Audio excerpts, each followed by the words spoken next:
बार फिर से स्वागत है। योगी सरकार का ऑपरेशन कब्रिस्तान क्या है, यही आपको बता रहे हैं। यूपी में कब्रिस्तान बाउंड्री वॉल योजना जो है वो पिछली अखिलेश सरकार में तब के अल्पसंख्यक कल्याण मंत्री आजम खान ने चलाई थी। जी न्यूज के रिपोर्टर्स यूपी के अलग अलग शहरों के अलावा आजम खान के शहर रामपुर भी पहुंचे। रामपुर में तो आजम खान पर कब्रिस्तान की मिट्टी चोरी करने का भी आरोप है। ये रिपोर्ट देखिए, आप माजरा समझेंगे। यूपी के कथित कब्रिस्तान घोटाले में घोटालेबाजों का साथ देने के लिए शक की सुई पूर्व अल्पसंख्यक कल्याण मंत्री आजम खान की ओर घूम रही है।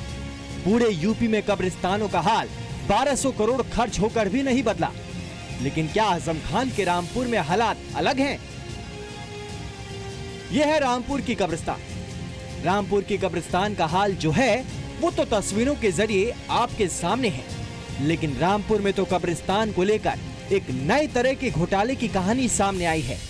रामपुर में यह है आजम खान की मोहम्मद अली जौहर यूनिवर्सिटी। आरोप है कि इस यूनिवर्सिटी को बनाने में आजम ने कब्रिस्तान की मिट्टी निकाल ली।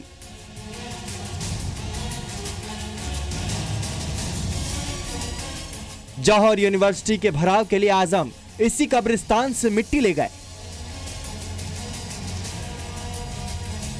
मुझे ये बताया गया कि ये जो कब्रें आपको दिख रही हैं, जी जी जी, ये जो इसके ऊपर इमारतें बनी हुई थी, ये सब उस मिट्टी से ढकी हुई थी। इसको जी तोड़ा जी गया यहाँ। बिल्कुल साहब, 5 के बारे में बताइए, क्योंकि ये 5-5 फीट मिट्टी खोदी गई है। खुरदरी हाँ मिट्टी है। जी जी, ये तकरीबन 25 दिन यहाँ पर 20 ट्रालियां चली हैं और 2 जेसीबी चली हैं और उससे खुदाई होकर मिट्टी गई है यहाँ से जी। और लगातार काम चला है। लगातार, कोई खौफ नहीं, कोई। मैंने आवाज उठाया तो मुझे भी उस केस में रख दिया, मेरे बच्चे को भी रख दिया कि भाई क्यों खोद रहा हो। कहा चुप बैठे रहो, मंत्री जी से कह देंगे। ये बब्बू खान हैं जिन्होंने आजम खान के खिलाफ शिकायत की। वक्फ काउंसिल की रिपोर्ट में बब्बू खान के हवाले से इस केस का भी जिक्र है। वक्फ काउंसिल की वो रिपोर्ट जो एक्सक्लूसिव तौर पे जी न्यूज के पास है, उस रिपोर्ट की प्रॉपर्टी नंबर 2 मोहल्ला मदरसा कोना, जिसका जिक्र है और किस तरीके से उस पूरे हिस्से को, मदरसे के पीछे के हिस्से को तोड़ा गया। बब्बू खान साहब, मैं सबसे पहले तो आपसे यही जानना चाहूंगा, ये साजिशन जो किया गया, इसकी शुरुआत कहाँ से हुई, किस तरीके से हुई? इसकी शुरुआत नवाब फैजुल्ला खान साहब रहमतुल्लाह अलैह ने की थी। जब ये रामपुर आबाद हुआ है तो ये मस्जिद और मदरसा बनाया था। ये पूरी प्रॉपर्टी मदरसे की है और इसमें कभी बहुत बड़ा मदरसा हुआ करता था। इसके ये मुल्ला हसन रहमतुल्लाह अलैह की कब्र है, ये इसके प्रिंसिपल थे और इनकी शरह पूरी दुनिया में पढ़ाई जाती है।